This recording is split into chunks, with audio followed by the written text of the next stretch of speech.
Bueno, de lo que yo voy a hablar son un conjunto de reflexiones que tienen que ver con que el año pasado, al dar un curso de pensamiento argentino, tuve la fortuna de releer y de leer por primera vez algunos de los textos del ensayo argentino, ¿no? De los 30, 40 y 50, son algunos autores, algunos voy a mencionar.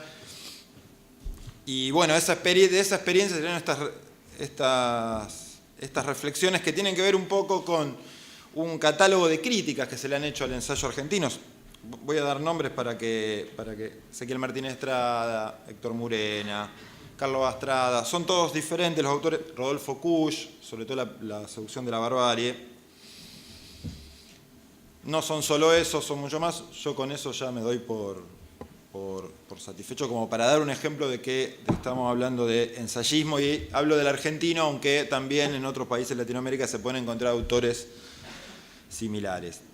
La primera de esas críticas, bueno, la experiencia que yo tuve, digamos, fue una experiencia reveladora en el sentido de que eran obras que había leído algunas hace muchos años, otras no había leído, o había leído por partes, y había algo ahí que me decía, digo, che, pero esto, acá todavía hay palabras, digamos, que merecen ser releídas, que merecen ser repensadas. Entonces un poco me puse a ver qué tipo de críticas se le habían hecho a este tipo de obras y qué uno podría rescatar en base a esas críticas como para tomar a este género como un género, digamos, que todavía hoy nos pueda estar diciendo algo o nos pueda estar aportando algo a quienes nos interesamos por estos temas. La primera de las críticas es la que tiene que ver sobre todo al tema central, que es el tema del paisaje, ¿no? Que ya viene de Sarmiento, ¿no? Del Facundo de Sarmiento, y que bien Horacio González dice, ¿no?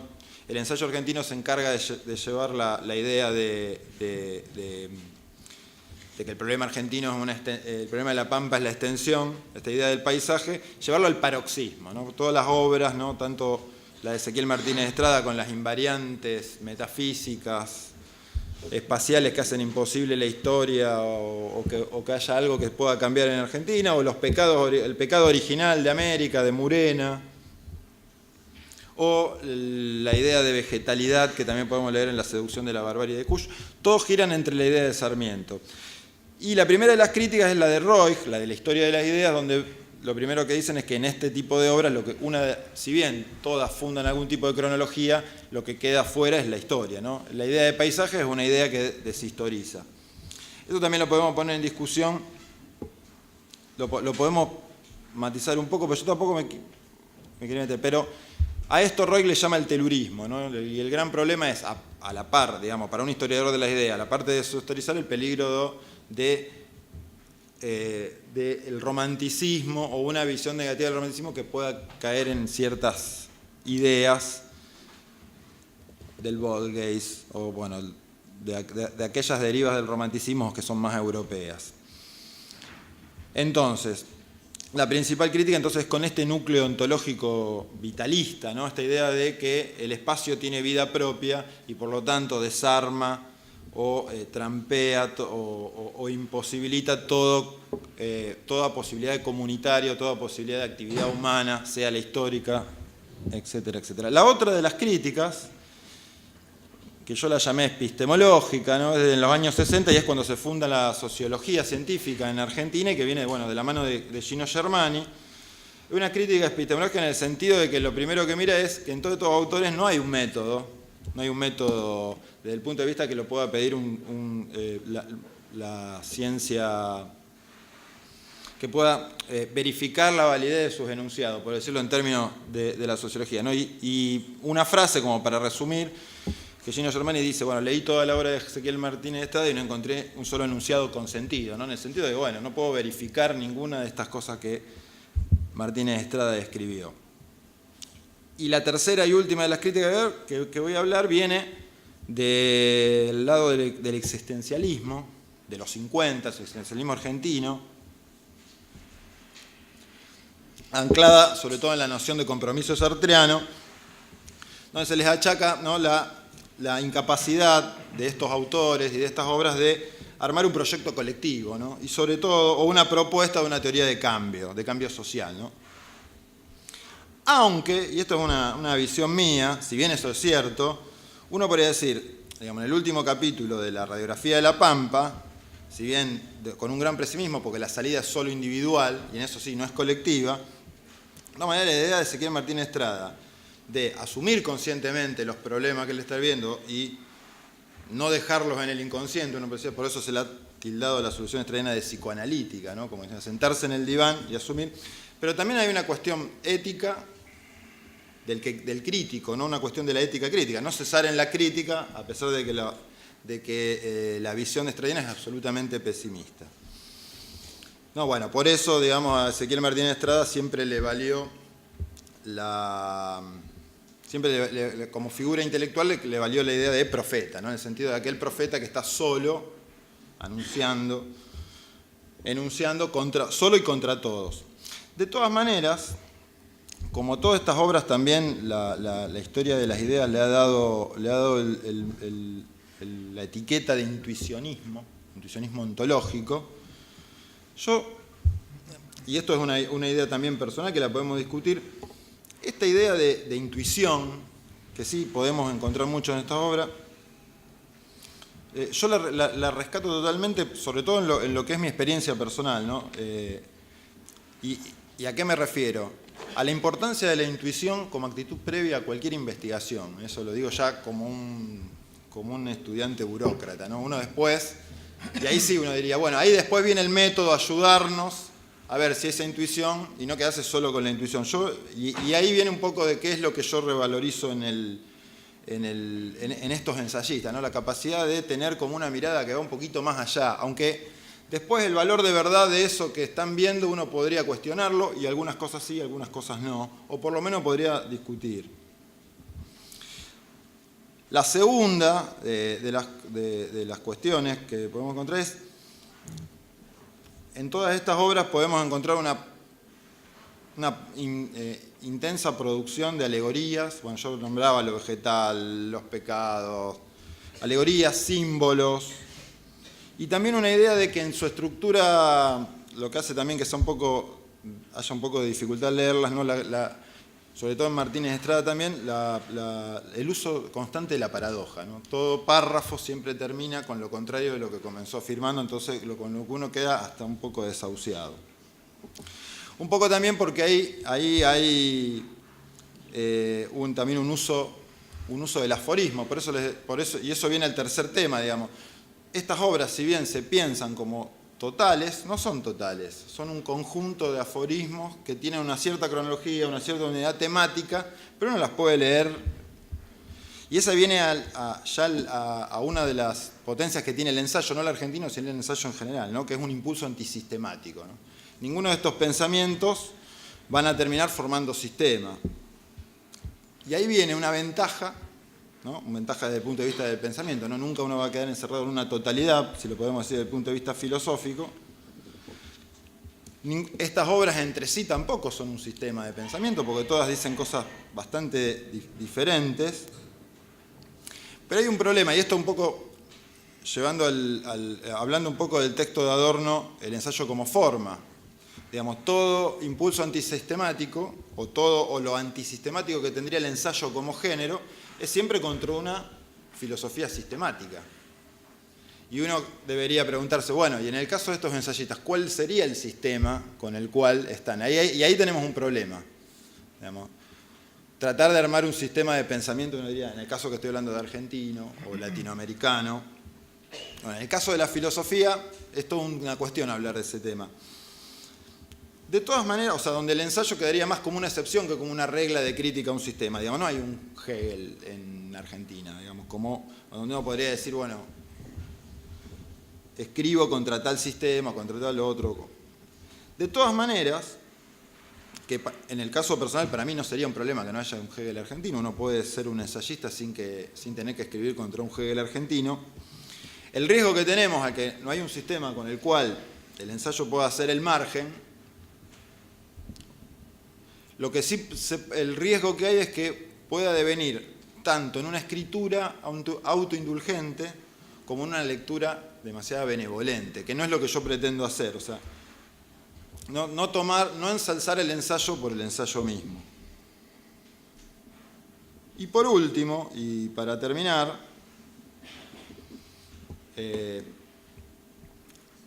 yo también quería rescatar el valor de estas obras, no tanto por el valor de verdad de los contenidos, no para rescatar sus impulsos metafísicos, ni su ontología, ni el vitalismo, sino más que nada por las cuestiones formales de las que algunos han estado hablando, sino, digamos, la capacidad que tuvieron estos autores y la capacidad que tienen estas obras todavía para hacer, en algún sentido, de revestir cierta actualidad, sobre todo en lo que uno puede decir, bueno, fueron pensadores de la crisis, Ezequiel Martínez Estrada, Murena, Kusch, en cierta manera han pensado la crisis y han planteado inevitables, una gran cantidad de preguntas y han intentado las respuestas, más allá del valor de verdad de que esas respuestas hayan tenido. Y por último, ya que había nombrado algo que se me pasó antes, del mito gaucho, como para cerrar,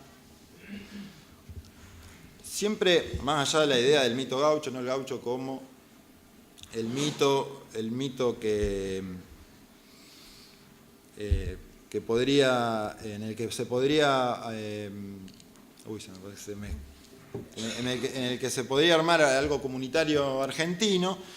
A mí siempre me quedó esta idea siempre me quedó una idea que no está desarrollada plenamente en la obra, sino que más allá del mito gaucho hay una idea de Carlos Astrada de urbanizar la Pampa, ¿no? Un proyecto de desarrollo, siempre me quedó, digamos, siempre se habla del mito gaucho, de todo lo que dice del Martín Fierro, pero también va acompañado con un proyecto de desarrollo, digamos, que muchas veces, bueno, cuando uno habla de la obra o explica siempre se olvida de esa idea. Bueno, esto más o menos era lo que quería decir sobre el ensayo argentino como género.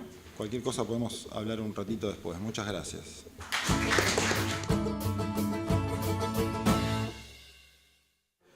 La propuesta que yo tengo nace, antes de leerla, porque preferiría leer algunas cosas más ordenadas, nace de una paradoja y de una cuestión de debate que le ha surgido a muchas de estas ponencias y que obviamente nos interpela cotidianamente, y es acerca de algo que, para decirlo sin muchas vueltas, obedece a dos temas de la política. Uno de ellos es si lo cultural se encuentra en conflicto con lo estructural económico, ¿sí? Algo que está sobrevolando un poco todos los paradigmas culturales de las ciencias sociales. O sea, si pueden ser reversibles en su intencionalidad política, como marcaba Melina hace un rato. Y la otra cuestión que me interroga y que me moviliza a hacer esta ponencia que ahora les voy a comentar es acerca de algo que abordó más temprano Domingo Higuina, y es acerca de qué tipo de políticas nos permiten estos enfoques culturales, ¿no? Políticas que oscilan entre políticas de la diferencia o políticas hegemónicas o contrahegemónicas. Entonces, para darme respuesta o para permitirme pensar algunos de esos interrogantes que aparecen como antinomias, que quizás sería más productivo pensarlas tensionalmente o dialécticamente, en cuanto que no son polos autoexcluyentes uno del otro, lo cultural y lo económico, la diferencia y la hegemonía. Bueno, formulé algo que puede ser excesivamente clasificatorio, quizá vicio de profesión. Trabajamos, allí está el profesor Manino, del cual provenimos de esa cátedra de la epistemología de las ciencias sociales en filosofía, entonces quizá como marca formativa, lo que me propongo acá es hacer una arqueología y genealogía de las teorías críticas culturales contemporáneas, pensándolas quizás un poco bajo sus generalidades. Muchas de las teorías críticas que voy a mencionar acá no querrían convivir con otras que voy a nombrar acá. O sea, no, yo no quiero tener nada que ver con estos, pero hay algunos puntos en común en cuanto a cómo se gestaron, qué estrategias epistemológicas y políticas presentan, y que a la vez todas son susceptibles, quizás algunas mucho más que otras, las que enfatizan la cuestión individual, por supuesto mucho menos que las colectivas, de ser interpeladas por esas preguntas. Bueno, tanto enfoque cultural te oscurece el análisis económico, ¿sí? O tanto respeto por la singularidad te impide articular hegemonía. Entonces, bueno, como esa pregunta me vive asaltando permanentemente, me propuse esto. Y bueno, lo voy a leer y va hacia ese sentido. Quizá abunden muchas clasificaciones, trataré de saltarlas cuando son muy tediosas. Bien, lo que llamamos un paradigma culturalista en las ciencias sociales, podríamos definir que el campo de las teorías críticas socioculturales contemporáneas se constituyó más o menos en las últimas 5 décadas. Para el ámbito anglosajón y sus traducciones, o sea, las traducciones que reciben a la cultura anglosajona, esto se llama estudios culturales. Creo más prudente hablar en términos de un enfoque diferencial para los estudios sociales. Un denominado giro interpretativista, hermenéutico subjetivista o, más brutalmente, cultural en los estudios sociales. Este giro lo podemos ver tanto en los teóricos de los países hegemónicos, por ejemplo, lo señala Anthony Giddens en la teoría social hoy, y por supuesto en quienes son críticos de esos países, o sea, de esas tradiciones, como el texto que ya es bastante clásico de Boaventura de Sousa Santos, Una epistemología del sur, cuando habla en términos de un paradigma emergente.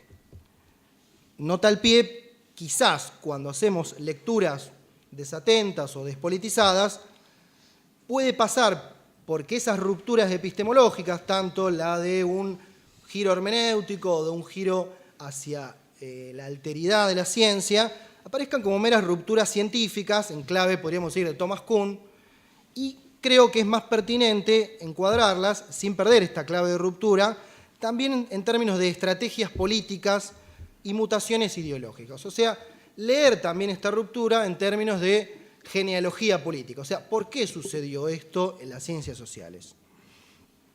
Bueno, entonces, la primera pregunta que me quiero responder acá es, ¿en qué circunstancias político-epistemológicas se materializa esto que podemos dar con diversos nombres, un paradigma de enfoques culturales? ¿Por qué estas perspectivas metodológicas, podríamos decir, cualitativas, toman tanta relevancia? ¿Y qué lugar de poder ocupan, por el contrario, las otras perspectivas más cuantitativistas, etcétera? Entonces, primeramente respondo a eso. Hacia los años 60 se da una conjunción de críticas respecto a la ideología de masas y la tecnocracia en las sociedades industriales avanzadas, o sea, el tópico de la Escuela de Frankfurt, por ejemplo, la distancia que hay entre progreso técnico y emancipación, el rol colonial del saber social hegemónico en los pueblos del tercer mundo, que eso impacta más de lleno en el tema de nuestras jornadas, el rol normativo que tiene el saber científico-social para la población, y a la vez la transversalidad y capilaridad de los fenómenos de poder. O sea, todo esto que casi todos o todos lo sabemos acá, impacta o eclosiona en los años 60, bueno, son algunas de estas coordenadas de fondo. Todos estos diagnósticos constituyen una suerte de, podríamos decir gramscianamente, bloque histórico en términos de resistencia antisistémica. Se da entonces un encuentro entre lecturas de la realidad, modos de intervenir en la misma y esa misma realidad. Comprendido desde abajo, yo creo que hay una articulación estratégica, más allá de hablar de rupturas o de cambios de paradigma. Enfrentar a poderes hegemónicos desde disputas de valores comienza a resultar eficaz y menos gravoso que constituirse en una lucha cuerpo a cuerpo contrahegemónica para disputar la conducción social. O sea, comienza a ser estratégicamente eficaz combatir a los poderes en el terreno cultural. Se da un encuentro perdurable que quizás lo hemos naturalizado, pero que me parece que conceptualmente debemos volver a leerlo, es el de entre las teorías críticas y los movimientos de resistencia. Una combinación léxico-práctica de ambas, en donde una tradición de combate bélico-político, o sea, la denominación de movimientos de resistencia es de origen militar y refiere a las resistencias populares o étnicas frente a ocupaciones militares, o sea, la idea de movimiento de resistencia en el siglo XX surge del ámbito político-militar, pero se genera una simbiosis, se comienza a emparentar con las organizaciones de la sociedad civil basadas en articulaciones culturales. O sea, hoy tenemos asimilado completamente términos de resistencia, pero proviene de allí. Claro está, pensado desde arriba, o sea, esto articulado en la horizontalidad de las críticas culturales y su acción política. Pensado desde arriba, no solo hablamos de una metáfora, una metonimia política, sino también de visibilizar algo que las hace simétricas. Si las políticas y las estrategias represivas son similares a las que se utilizan para desmantelar, por ejemplo, guerrillas nacionales como manifestaciones urbanas, no fue solamente el genio creador de los intelectuales lo que generó esta asimilación entre crítica y resistencia, sino esta asimilación metodológica entre defensa y seguridad represiva, la que la convirtió en una alianza de modo físico. O sea, si se utilizan dispositivos similares para reprimir guerrillas que para reprimir movimientos, manifestaciones urbanas, es la propia fuerza de seguridad la que los iguala. Cabe marcar que dicha asimilación contribuye también a una cierta indiferenciación jurídico-conceptual de manifestaciones políticas dispares. Un mismo dispositivo puede emplearse, por ejemplo, en California o en Argelia, pero todos sabemos que no es lo mismo. Digamos, en ese texto interesante que me propuso en otra ocasión leer Federico, que es el de Akil Membe, que digamos, le da una torsión al concepto de biopolítica de Foucault y habla en términos de necropolítica en cuanto a matanzas organizadas. Entonces, uno de los resultados visibles de este proceso es la constitución de un conjunto social relativamente novedoso, de una hibridación entre la militancia y lo académico, que podemos denominar de especialistas culturales, organizadores, autogestores, recuperación de tradiciones y espacios de coexistencia y redes de comunicación. Entonces, este sería, por un lado, uno de los primeros indicios para pensar una genealogía de las teorías críticas culturales, ¿no? La pista estratégica. O sea, en un momento, la estrategia hace más viable tanto por qué combaten y cómo lo combaten, y a la vez cómo inciden mejor en esos poderes, el de convertirse en este paradigma cultural. No obstante, el análisis cultural no solo cobra relevancia en los estudios sociales por cuestiones meramente estratégicas. Lo hace asimismo porque desde los inicios mismos de los estados modernos, la masa empírica de la información social fue haciéndose cada vez más inabordable e inaccesible, ya no solo para un pensador, sino incluso para equipos académicos de investigación. Son las áreas estatales especializadas y a la vez los departamentos de marketing y de investigación de las multinacionales los que verdaderamente poseen y usan la información social necesaria para pensar sociológicamente el presente. Es decir, hay una privación del acceso a lo cuantitativo que puede tener el estudio contrahegemónico. Entonces, no solo se convierte en una estrategia útil, sino también en la respuesta a esa imposibilidad, no había mirado nunca para aquel lado, en la respuesta a esa imposibilidad de acceder a cómo, o sea, nosotros está bien, tenemos datos de Estado, tenemos algunos datos de mercado, pero verdaderamente cuando queremos saber y manejar esa información de cómo opera, no la tenemos manipulada, sesgada, etc. Entonces, hay una respuesta también de orden culturalista para cómo pensar lo social sin la efectiva data cuantitativa social. Entonces, el presupuesto primero de la Fundación de las Ciencias Sociales, del mismo positivismo, fue ese: ejercer como herramienta de gobierno. Si asumimos que no poseemos esa información, pero queremos pensarlo, bueno, en fin, nos aparecen estas posibilidades investigativas de utilizar otras escalas, experiencias extrapolables, analizar tramos del lenguaje colectivo, hacer genealogías conceptuales, microhistorias, revisiones epistemológicas de las historias oficiales, en fin, todas las estrategias investigativas de este paradigma.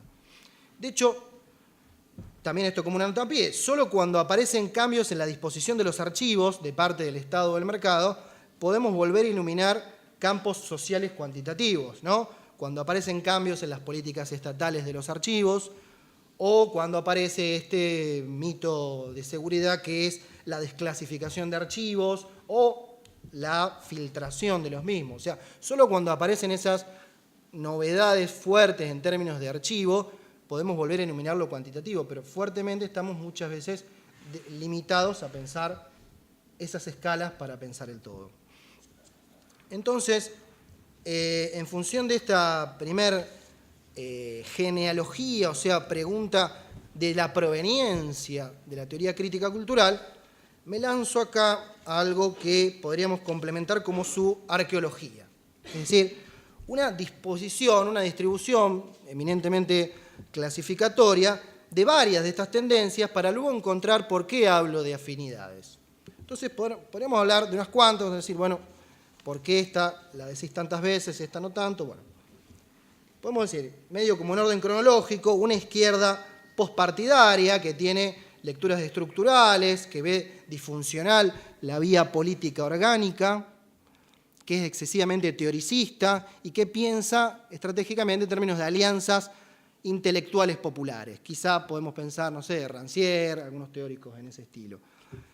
El camino de la micropolítica, obviamente referenciado en Foucault, donde se ven teorías capilares de la acción social en términos de relaciones de poder, o sea que el poder está en todas las manifestaciones, en escalas microfísicas y microlingüísticas, que piensan a lo colectivo como una norma, como una prohibición inmanente, en donde la disputa es por una subjetivación no normativa, en donde se ven estrategias de resistencia local y contraconductas políticas y en términos más globales de contraculturas. Podemos pensar otra de estas tradiciones, estamos armando como una suerte de mapa, que algunos tienen muchos puntos en común y otros no tantos. Por otro lado, el comunitarismo y los estudios post- y descoloniales, detallemos cada uno de ellos con su estatus, donde aparece en el comunitarismo, por ejemplo, un cuestionamiento del progresismo materialista y de la globalización, una recuperación de tradiciones en términos de resistencia, un giro antropológico, hermenéutico y ontológico de los estudios sociales, denuncias al facilitamiento capitalista de parte del Estado, propuestas de revalorizar el acervo común y presente de las comunidades, por nombrar algunos aspectos centrales de la tendencia comunitarista. En los estudios descoloniales, bueno, lo que ya todos sabemos, denunciar el rol colonizador, ideológico y reproductivo de los saberes hegemónicos, proponer teorías subalternas de la modernidad, reconstruir tradiciones doctas no centrales, paradigmas geopolíticos del conocimiento y la cultura, fomentar y militar hacia políticas pluriculturales. Otra de estas partes de esta gran familia, podríamos decir, tensa de las teorías críticas, son las historias críticas, en las cuales hay revisionismo de la historia social y cultural, epistemologías que piensan en el carácter no neutral del saber, recuperación de voces acalladas en términos de víctimas y subalternidades, reterritorialización y deconstrucción de categorías y objetos. También tenemos que pensar, obviamente, las teorías de género dentro de este bloque de teorías críticas, que obviamente vamos viendo caracteres muy repetidos, ¿no? En cuanto a un perspectivismo epistemológico feminista, a una desnaturalización genealógica de las prácticas patriarcales, a una dialéctica del reconocimiento, disputas político-jurídicas hacia una efectiva práctica física de la libertad, y otras teorías que son quizá más en gestación del siglo XXI, que vos pensar, por un lado, una es de la performatividad de lo social, en la cual hay una preeminencia de la concepción deconstructiva de la identidad, la idea de un paradigma, como se llama hoy marketineramente, on demand, del agenciamiento subjetivo, o sea que yo puedo ir tomando de un lado y del otro para construir mi identidad, y en tanto eso la cultura puede ser portable, y estrategias para y transmercantiles para producir y consumir. Y en último término, podríamos nombrar quizá la tendencia más inmediata de las teorías críticas, que podemos llamar de la mano de Guattari, que lo dijo hace mucho tiempo y quizá no lo llegó a ver, la postmediática, el cuestionamiento de los sistemas mainstream de comunicación, las redes de autogestión informativa, las batallas culturales en la Internet y la constitución de identidades y perfiles políticos que van desde lo virtual a lo empírico. Bueno, entonces todo eso que da más para una clase que para una ponencia y que me sirve más a mí quizá que al resto, constituiría un mapa polémico en el cual uno dice, bueno, yo no quiero saber nada con esto, a mí no me metas en la misma bolsa de esto, pero bueno, ¿por qué hay algunas cosas afines entre lo genealógico y lo arqueológico, entre varias teorías críticas?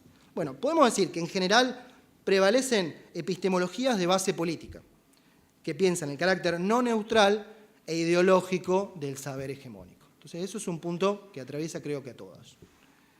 A la vez aparecen escalas que podríamos llamar culturales o cualitativas para los estudios sociales por los motivos que antes describimos.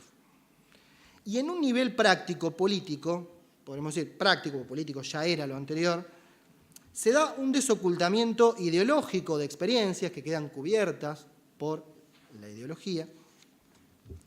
Se dan estrategias para visibilizar alteridades, en términos de víctimas o subalternidades. También se da este proceso que detallamos antes, de una simbiosis entre la resistencia y la cultura. Y también se da una tensión entre la búsqueda de esto que me parece que estaba en la ponencia que estuvo hace un rato, la de Domingo, que es la idea entre buscar una heterotopía, o sea, estas estrategias buscan, dame un espacio no normativo para poder coexistir con este espacio normativo, o bien la estrategia más de máxima, que es, quiero aspirar a la contrahegemonía, quiero también pensar una conducción social otra, más allá de solamente tener un espacio libre de tu normatividad. Entonces, y acá quiero entrar ya en el último tramo, ¿no? En donde están las preguntas que me movilizaron a hacer esta clasificatoria con todos los pros y contras que puede tener. En efecto, hay un primer dilema político de las teorías críticas, y es este, ¿no? La comprensión de cómo comprendemos la resistencia entre las llamadas políticas de la alteridad o la diferencia y la lucha contrahegemónica. El caso del pensamiento descolonial podríamos decir que es especialmente significativo por lo que se habló más temprano, en tanto se demarca de un linaje de métodos, de finalidades de las tradiciones noroccidentales y propone un reencuentro con formas de vida otras que siempre existieron pero fueron invisibilizadas. Pero no deja de quedar afectado por ciertas generalidades de lo que le pasa a las otras teorías críticas. Básicamente porque no es posible recuperar siempre con beneficio de inventario toda tradición, o sea, me gusta esto y esto no, quiero recuperar esta tradición, quiero que venga con esto solo, ¿no? Lo que en derecho vemos como quiero heredar esto y si viene con este pasivo no lo heredo. Entonces no siempre se puede recuperar una tradición con beneficio de inventario. Y dado que algunas resistencias también fueron imperiales o experiencias estatales hegemónicas que anularon esas otras alteridades. Entonces está ese debate tan central para estos estudios que es entre lo criollo, lo hispánico, lo originario, que bueno, a muchos que son especialistas en ese tema los ocupa. Entonces ahí hay un tema. Y el otro gran dilema político, que me olvidé que estaba operado y estoy moviendo la mano. Y el otro gran dilema político que interpela a las teorías críticas contemporáneas está más emparentado con la tradición de las izquierdas y de los movimientos nacional-populares. Y es esta denuncia que decía al principio, que es cómo se comprende desde un paradigma más materialista a lo cultural como meramente cultural, en términos de un fetichismo de los valores que oculta las verdaderas disputas estructurales económicas de lo social. Entonces, este dilema, más allá de los dogmatismos que pueda aparecer, bueno, permanentemente nos asalta, ¿no? No hay por qué detallar en los acontecimientos cotidianos en cuanto vemos cuántas disputas del orden de los valores, dicen, bueno, pero mira, no te quedes en ese chiquitaje de los valores porque te está pasando por atrás todo esto. Entonces, entonces lo nuestro es analizar lo cultural, entonces, ¿qué hago? Entonces, entonces nos podemos hacer varias de estas preguntas en términos de sospecha ideológica, ¿no? Los discursos crítico-culturales tanto no parten de presupuestos analíticos económicos, son susceptibles de ser pensados como pliegues de lo ideológico o aún, de un modo más desconfiado, como motorizaciones intencionadas de parte de think tanks o usinas de pensamiento hegemónico, o sea, nos inducen a debates culturales. Bueno, la discusión sobre si lo cultural es un epifenómeno o es central ha venido constituyendo, obviamente, la nueva izquierda.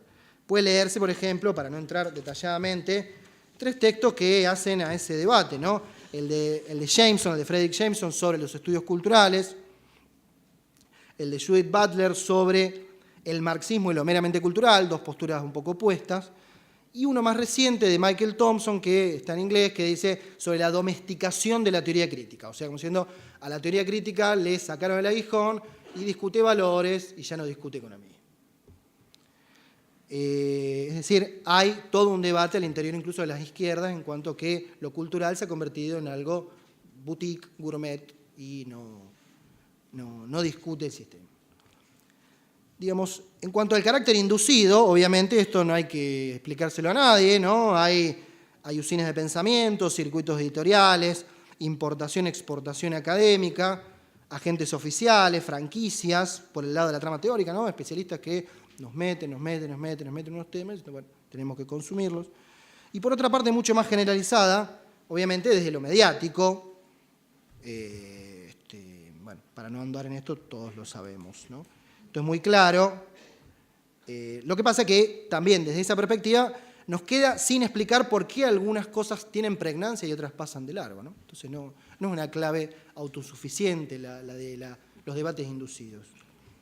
Yo creo, y esto me parece como cierre lo que más prolíficamente nos permite pensar esto, tanto lo que hablaba Melina en cuanto a cómo algunas herramientas son mercantilizadas y usadas en un sentido opuesto, va mucho en el mismo sentido, ¿no? Podemos pensar una clave que no solo sea de antinomia, sino más bien de, podríamos decir, en el sentido clásico del término, dialéctico. O sea que ambos términos están implicados. ¿Por qué? Porque se dan fenómenos de apropiación y resignificación mercantil y estatal de las resistencias culturales. Obviamente el Estado y el mercado no solo han combatido, sino que también se han apropiado. Cada uno se apropia de una manera distinta, ¿no? Cuando se apropia el mercado, ojalá se apropiara el mercado hoy de algunas de esas digamos, estrategias, ¿cómo lo hace, no? Capta esas formas de resistencia cultural, le da viabilidad de política pública, ¿no? En parte, la entremezcla con lógicas burocráticas y sociales, y produce formas híbridas que, bueno, hoy cualquiera que trabaje en la gestión pública las conoce, ¿no? Como hay sedimentos de cosas que ingresaron por un lado y por el otro y que hoy justamente son las que están en disputa trágica desde lo presupuestario. Y el encuentro con el mercado es mucho más brutal y directo, ¿no? No es una fagocitación, sino una apropiación. Por ejemplo, cualquiera lo puede ver en la estética del entretenimiento y publicitaria, ¿no? Si uno hace un rápido ejercicio de repaso, puede ver todas las películas mainstream, de grandes sagas, con temas épicos, siempre ponen los personajes bajo esas tríadas de héroes, resistencias culturales, poderes totalizantes, bueno, eso lo comemos todo el día, también en la publicidad. Bueno, ahora se arma lío por una propaganda mexicana de Nike, no sé si la vieron. Dice cómo utilizan el género de los trabajadores. Bueno, mírenla, yo no me voy a meter en el debate. Bueno, entonces, cada forma de estas resistencias puede ocupar espacios más apocalípticos o integrados, pero cada cual puede pensar que hace el combate del modo más eficaz. Es decir, vuelvo a eso, ¿no? Que cada una cree que no tiene mucho que ver con las otras. Yo creo que sí. Podríamos pensar un ejemplo en términos de políticas educativas, como hablaba Melina hace un rato. A todas estas tradiciones, si podrían combatir por igual, por ejemplo, estrategias como pensar que si a todos nosotros nos hicieran un test estandarizado de inteligencia. Entonces, todos nosotros dicen, bueno, mira, antes de irse es un requisito de estas organizaciones que respondan a este test con estas figuritas, estos circulitos, estas flechitas. Y al que le da menos de 85 tiene problemas. Y al que le da más de 115 es un gran genio que va a conducir la sociedad. Bueno, todo eso que, obviamente, sabemos que todas estas tradiciones lo rechazaríamos por igual, ¿cierto? Esa idea de convertirnos en un estándar en donde obviamente se naturalizan estrategias, digamos, saberes de lo geométrico, que son la base de esos test. Entonces, toda vez que uno crea que no tiene nada que ver con las otras teorías críticas, piense cuando brutalmente esos poderes te quieren asimilar, bueno, no andan con chiquita, no te preguntan vos cuál es tu tradición. Bueno. Finalmente entonces, queda una página nomás. Gracias. Podemos preguntarnos si no hay en las preguntas sobre el actual capitalismo, sobre el presente, respuestas que nos saquen un poco de estas antinomias de peleas, ¿no? Mejor dicho, de disputas, de meros posicionamientos. Y en esto creo que es interesante marcar el aporte de, no plenamente, pero para ver algunas cosas, de dos filósofos italianos, dos filósofos políticos italianos, uno es Antonio Negri y el otro se llama Bifo Berardi, que señalan que el actual momento del capitalismo toma como central la categoría de la singularidad subjetiva. Es decir, es un capitalismo que ha trasladado el énfasis industrial del capital muerto al capital vivo creativo. ambos autores vuelven al concepto de Karl Marx de General Intellect o inteligencia colectiva que aparece en los Grundrisse, en el día del fragmento sobre las máquinas, en cuanto que Marx habla de que a iguales grados de desarrollo, cuando hay un bagaje cultural comunitario productor de valor, el capitalismo entra en una curva aceleradora de producción. Es decir, hay un intelecto general, comunitario, que todos lo producimos sin saberlo y que se basa en nuestras producciones singulares. Esto ya está visto en el siglo XIX y cobra un nivel de gran aceleración, marca sobre todo Antonio Negri, que es más sólido en cuanto a su análisis global. No es que el otro no sea sólido, pero hace un abordaje más integral, Negri, en cuanto que estaríamos en una época de un General Intellect o de una inteligencia comunitaria, donde la hegemonía del trabajo singular creativo prima por sobre el trabajo muerto predominante del industrial. El trabajo se ha ido singularizando, dice Negri, y la fuerza de trabajo produce en la medida de la propia subjetivación. La fuerza de trabajo no se presenta ahora en una relación productiva capitalista, solo como capital variable, se presenta como subjetividad, como potencia singular. Entonces, la relación de capital no está atravesada solo por la contradicción material, sino también y sobre todo por un antagonismo subjetivo. Una acción autónoma, fuertemente subjetivizada, es por tanto inmanente a la relación de capital y caracteriza su productividad. Esto lo puede encontrar en un muy breve artículo, más allá de la saga del libro común, El común como modo de producción. Para Berardi, el otro filósofo italiano, existe incluso la posibilidad de identificar una subclase urbana, en la cual podríamos estar quizá todos aquí presentes, a la que él llama cognitariado. En tanto se trata de empleados cultural y técnicamente calificados, sobre todo los de las industrias técnicas, ¿no? Pero también los académicos, cuyo saber resulta decisivo para la formación del valor contemporáneo, pero que ocupa socialmente un lugar pauperizado, no gerencial ni poseedor, básicamente porque todas esas industrias tienden a una creciente monopolización. O sea, es lo que le pasó a los grandes técnicos de las industrias.com, dice Berardi, que pensaron que, bueno, somos los creadores de todas estas tecnologías, pongo mi propia empresa, bueno, no, 2 pusieron su propia empresa y hoy son 5 multinacionales que gobiernan todo el sistema. Entonces, piensan en términos de resistencia, ambos pensadores, uno en términos más de vanguardia cultural, Berardi, y otro en términos más de una organización horizontal de la multitud, Negri. Y bueno, creo que, por ejemplo, hubo en el comienzo de la experiencia política de los españoles, de Podemos, varios de todo este imaginario. Obviamente hoy es un partido absolutamente integrado a la normalidad política europea, que todavía tiene algunas cosas que decir, pero se lo comió un poco la normalidad europea.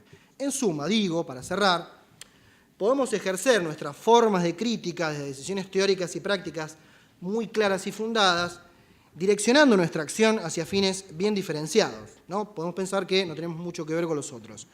Pero aunque delimitemos dichas coordenadas con mucha pulcritud, existen fuerzas sociales constitutivas de nuestro tiempo que nos enfrentan antinomias y tensiones comunes con otras formas de la crítica. Es decir, hay cuestiones estructurales que son las que nos convierten a eso. Más allá de nuestro deseo de persistencia propia, conviene saberse situado no solo en el aquí y ahora propio, sino también en coordenadas estructurales de las formaciones económicas que posibilitan, imposibilitan y valorizan nuestra creativa acción teórica. Muchas gracias.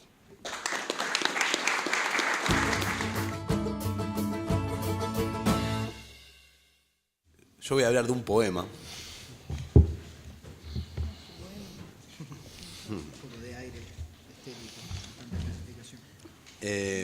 Voy a hacer referencia a un libro que tengo acá, publicado en México el año pasado, que se llama Retornos del discurso del indio, para Mahmoud Darwish, poeta palestino.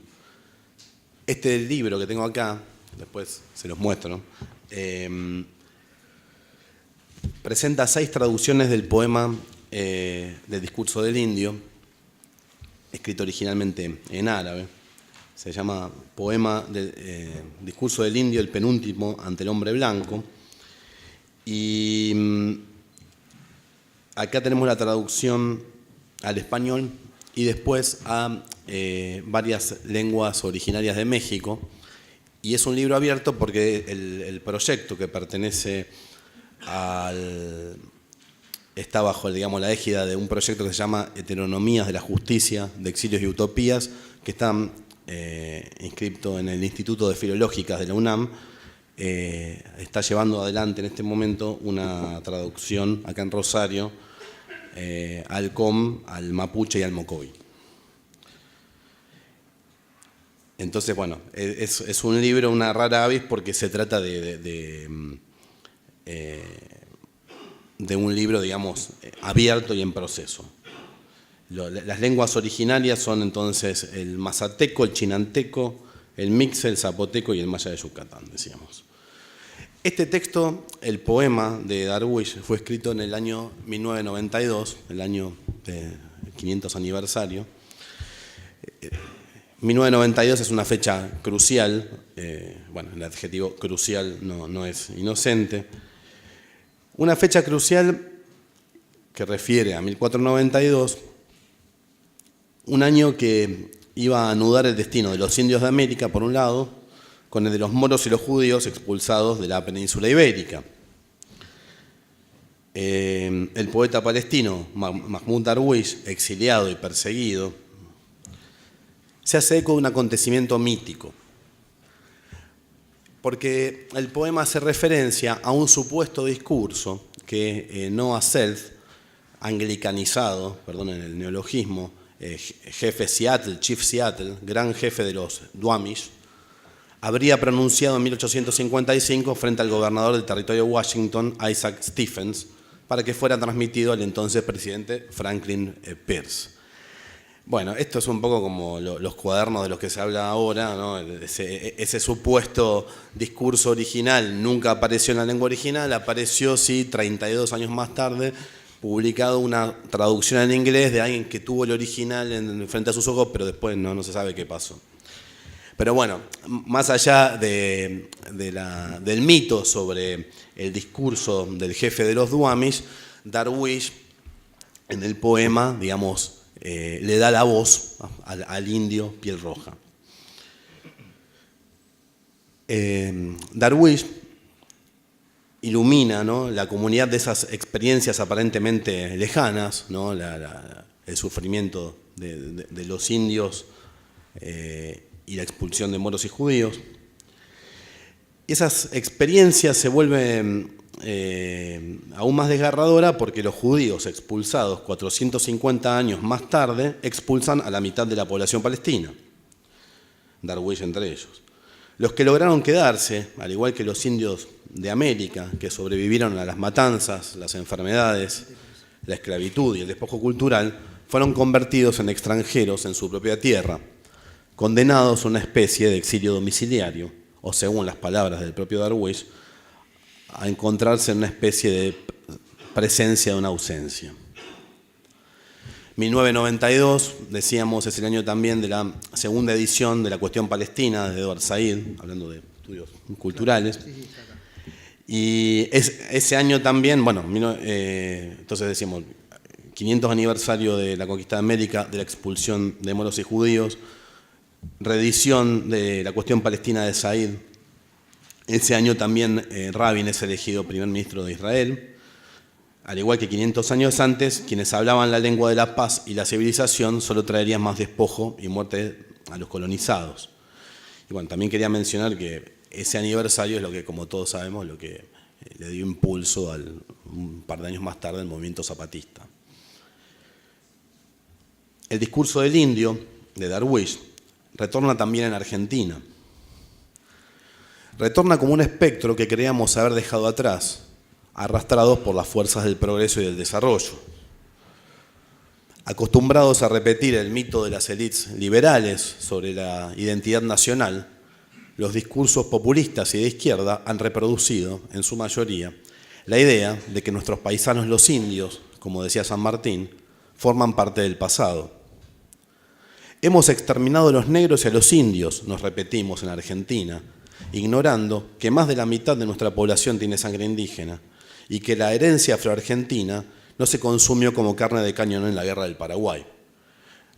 Mario Margulis siempre dice, bueno, quizás los negros, pero las negras no fueron a la guerra del Paraguay. Las izquierdas y los populismos no hemos podido, hagámonos cargo, no han sabido incluir en su identidad política, me refiero al caso argentino, ¿no?, la cuestión indígena. Debido a su carácter moderno, desarrollista, algunas de las cuestiones que mencionaba Juan Manuel recién, han podido apenas entablar una ambigua relación con nuestros paisanos los indios. Perón, la figura política más importante del siglo XX era indio. Perón, que reconocía con orgullo su ascendencia tehuelche y que escribió una toponimia patagónica de etimología araucana, intentó articular políticas de reconocimiento que terminaron por reproducir una especie de exotización. El triste epílogo de eso fueron las conocidas masacres de Piragay y de Rincón Bomba. Retorna el discurso del indio en la desposesión que sufren los mapuches ahora en la Patagonia, a la que le prestamos atención solo cuando muere un huinca, un blanco. La muerte del huinca Santiago Maldonado fue seguida de la de Félix Nahuel. Félix Nahuel encarna en su figura toda la violencia que se viene ejerciendo desde la campaña del desierto. Nahuel era un indio bueno, domesticado. Era carpintero, oficio teológico por excelencia, que recibió de los salesianos, que habían sido los encargados del genocidio cultural y que, según consigna Guillermo David, fueron recompensados con un valioso botín, la apropiación de más de 10.000 niños. El poema de Darwish no habla sobre el indio piel roja, no reproduce el gesto epistemológico occidental de intentar penetrar la esencia del otro, extraerle su secreto más íntimo. La palabra poética de Darwish implica otra concepción de la lengua en la que ésta deja de ser comunicación transparente, instrumento. El poema de Darwish le otorga la palabra al otro, que se actualiza como una herencia de la que somos responsables. La traducción, la palabra poética, el discurso del indio, interpelan el discurso académico, que se arrulla en la comodidad de la recepción y actualización de las últimas modas intelectuales del norte. Voy a leer un fragmento del segundo verso.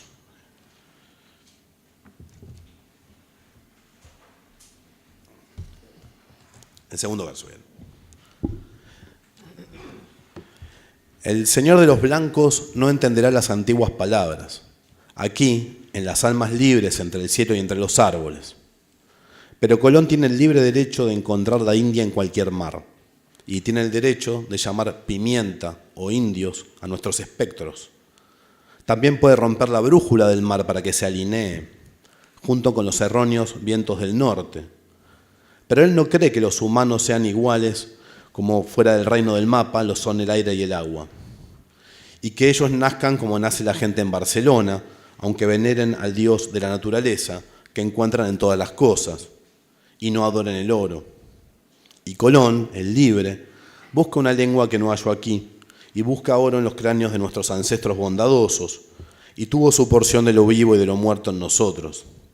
Entonces, ¿por qué sigue con la guerra de exterminio desde su tumba hasta el final? Y nada queda de nosotros, salvo un ornamento para la ruina y ligeras plumas sobre los ropajes de los lagos. Aplastaste 70 millones de corazones, ya es bastante, suficiente para que regreses desde nuestra muerte como un rey sobre el trono de la nueva era. Pero no es tiempo ya extranjero de que nos encontremos como dos extraños en una misma era y en un mismo lugar, como los extraños se encuentran al borde del abismo. Para nosotros lo que es para nosotros, y para nosotros lo que de cielo es de ustedes, para ustedes lo que es para ustedes lo que de aire y agua es para nosotros lo que de guijarros es de nosotros, y para ustedes lo que de hierro es de ustedes. Ven, compartamos la luz en la fuerza de la sombra, toma lo que quieras de la noche, y déjanos 2 estrellas para enterrar a nuestros muertos en la órbita, y toma lo que quieras del mar, y déjanos 2 olas para pescar, y toma el oro de la tierra y el sol, y deja para nosotros la tierra de nuestros nombres, y regresa, extraño, regresa a los tuyos, y busca la India.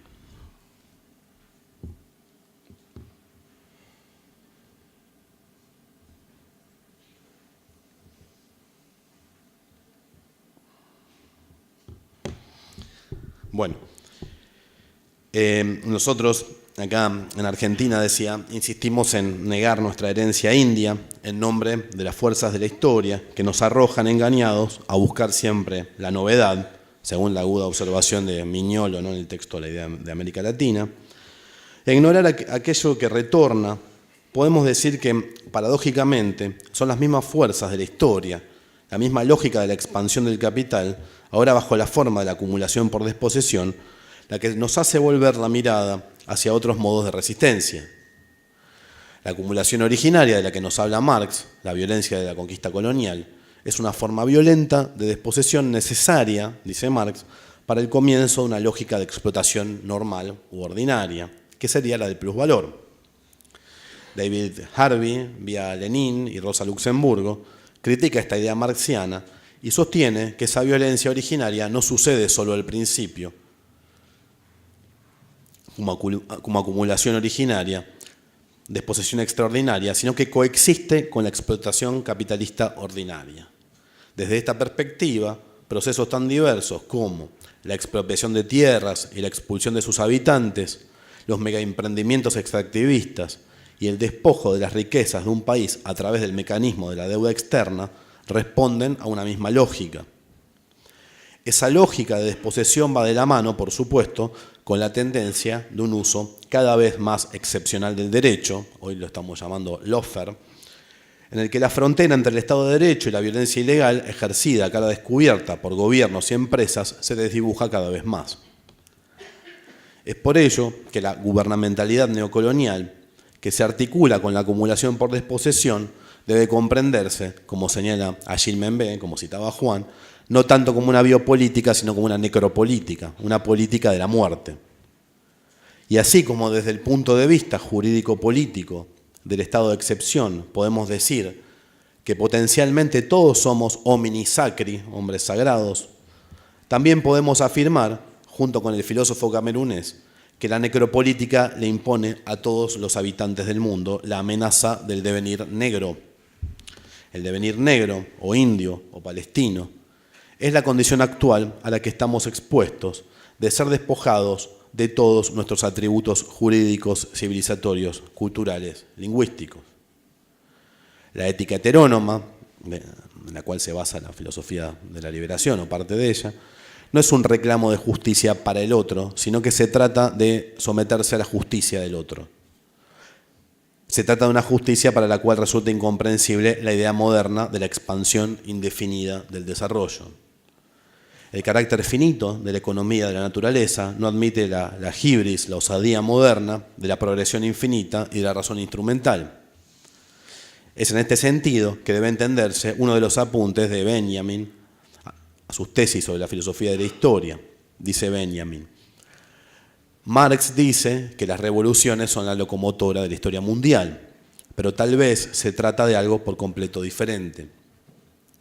Tal vez las revoluciones son el manotazo hacia el freno de emergencia que da el género humano que viaja en ese tren.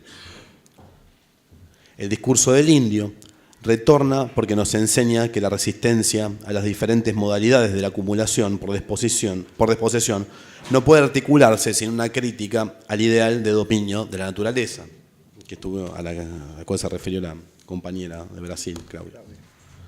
Toda filosofía que se precie de liberadora o de decolonial o de emancipatoria, todos conocemos la discusión al respecto, tiene la obligación de dejar de rendirle pleitesía a la expansión de la técnica y debe ensayar una crítica a la economía de la acumulación indefinida. Que esto no significa no pensar la economía, al contrario.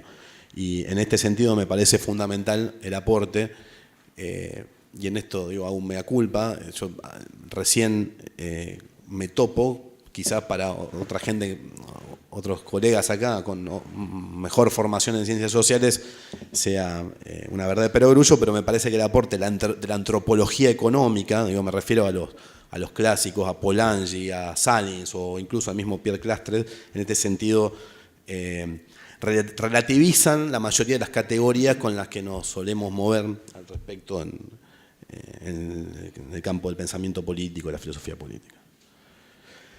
Esta concepción, entonces, permanecerá intocable en la medida en que seamos engañados por los espejismos de una filosofía de la historia que se presenta como inevitable, y consumado lo que en realidad es impuesto por la violencia. El hombre blanco es como un perro, dice el etnólogo Yanomami David Copenhague, que es esta información, digamos, me llega por Idelber Avelar, el etnólogo brasileño. Entonces dice, el hombre blanco, dice Copenhague, es como un perro. Copenhague es un Yanomami, decía que hace etnología, es un indio que hace etnología de blancos. Es un perro que no puede comer solo lo que necesita. Se come un jamón entero y así muere estúpidamente de indigestión. No existe otro modo de producir, nos mentimos, en la medida en que no seamos capaces de entregarle la palabra al otro y leer y escuchar otros modos de producir y de estar en el mundo. Y cierro porque...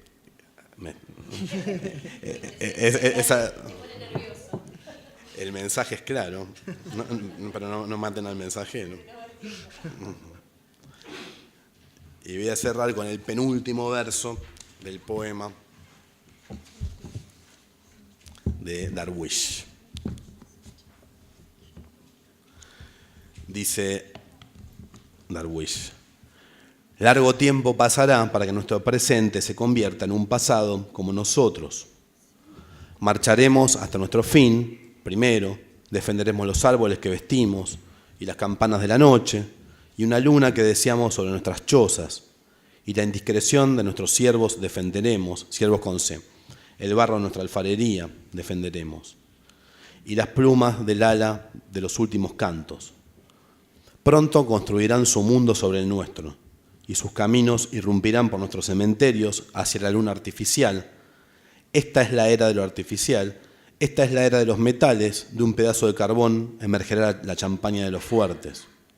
Hay muertos y colonias, muertos y excavadoras, y muertos y hospitales, y muertos y pantallas de radar que capturan el número de muertos, que mueren más de una vez en la vida, que viven después de la muerte, y muertos que crían la bestia de las civilizaciones con muerte, y muertos muriendo para llevar cargando la tierra sobre sus restos. ¿A dónde, Señor de los blancos, está llevando mi pueblo? ¿Y al tuyo? ¿A qué abismo está llevando a la tierra este robot armado con aviones y portaaviones? ¿A qué ancho abismo están subiendo? Para ustedes lo que quieran, una nueva Roma, la Esparta de la tecnología y la ideología de la locura. Y nosotros huiremos de un tiempo para el cual, todavía, no hemos preparado nuestras obsesiones. Iremos hacia la patria de las aves como una parvada de seres humanos del pasado, divisando nuestra tierra desde los guijarros de nuestra tierra, desde los huecos de las nubes, divisando nuestra tierra, desde las palabras de las estrellas, divisando nuestras tierras, desde el aire de las lagunas, desde el frágil grano del maíz, desde la flor en la tumba, desde las hojas del álamo, desde todas las cosas. Están sitiados, blancos, por muertos muriendo, muertos en vida, muertos que retornan, muertos que revelan el secreto. Entonces, den tiempo a la tierra para que diga la verdad, toda la verdad sobre ustedes, y sobre nosotros, y sobre nosotros, y sobre ustedes.